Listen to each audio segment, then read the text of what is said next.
আপোনালোকে জানে যে দেশী জনগোষ্ঠীৰ মূল উৎসৱ পুষ্ণা। এই পুষ্ণা আমি পালন কৰিছোঁ দুদিনীয়া কাৰ্যসূচীৰে এই বিৰাটনগৰ চাৰিআলিত। আজি প্ৰথম দিনা আৰু প্ৰথম দিনৰ কাৰ্যসূচী পতাকা উত্তোলনকে ধৰি গছপুলি ৰোপণকে ধৰি বিভিন্ন কাৰ্যসূচীৰ মাজতে আজি দিন পাৰ হ'ব।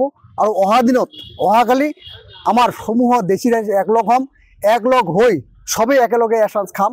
আৰু তাৰ পিছত সাংস্কৃতিক সন্ধিয়া আছে আৰু বিভিন্ন কাৰ্যসূচীৰ মাজতে আমি দেশী জনগোষ্ঠীৰ মানুহখিনি আনন্দ উল্লাস পালন কৰি এই পুষ্ণা উদযাপন কৰিম।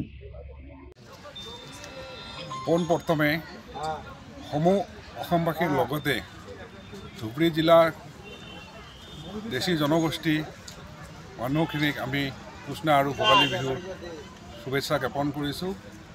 অইন বছৰৰ দৰে এইবেলিও আমি গোলগঞ্জৰ বিৰাটনগৰ চাৰিআলিত কেন্দ্ৰীয় সমিতিৰ উদ্যোগত আৰু ধুবুৰী জিলা সমিতিৰ সহযোগত আমি পুষ্ণা উদযাপন কৰিব লৈছোঁ।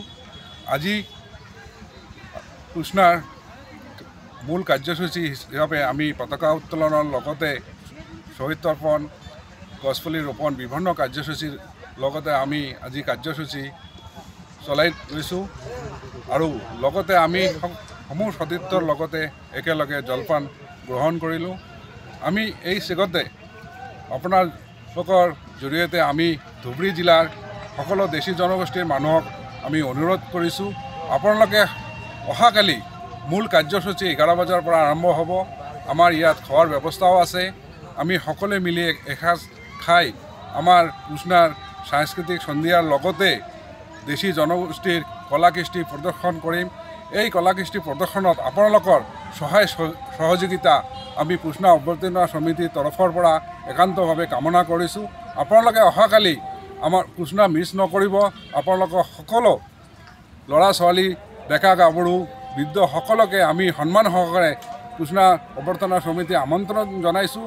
অহাকালি 11 বজাত আপোনালোকে উপস্থিত হৈ আমাৰ এইবেলিৰ পুষ্ণাখিনি সফলভাৱে ৰূপায়ণ কৰিব বুলি আমি আশা ৰাখিছোঁ। আৰু লগতে অহাকালি সাংস্কৃতিক সন্ধিয়াৰ মূল গায়ক গায়িকা হিচাপে আমাৰ গায়ক হিচাপে কুশল কাশ্যপ আৰু গায়িকা হিচাপে ৰূপালী কাশ্যপ উপস্থিত থাকিব। লগতে আমাৰ দেশী জনগোষ্ঠীৰ বিভিন্ন গায়ক গায়িকা আমাৰ মাজত উপস্থিত থাকিব। আহক আপোনালোকে পুষ্ণা সাংস্কৃতিক সন্ধিয়াৰ লগতে মুকলি সভা উপভোগ কৰক। ধন্যবাদ। কালি আমাৰ পুষ্ণা উৎসৱৰ সাংস্কৃতিক সন্ধিয়াত আমাৰ মুখ্য আকৰ্ষণ হ'ব কুশল কাশ্যপ আমাৰ মেইন ছিংগাৰ হ'ব। লগতে আমাৰ দেশী গোৱালপাৰীয়া গীত লৈ পৰিৱেশন কৰিব ৰচিদা চৰকাৰ, খুব ধুনীয়া গায়ক গায়িকা। আৰু আমাৰ ধুবুৰীৰ মালেক ফানিমেন তেখেতেও আহিব, আমাৰ মানুহখিনিক সহাব। সেইকাৰণে আমি সমূহ আমাৰ ৰাইজক আহ্বান জনাইছোঁ আমাৰ উক্ত সাংস্কৃতিক সন্ধিয়া তথা পুষ্ণা কাৰ্যসূচীত যাতে সহায় সহযোগিতা আগবঢ়ায়।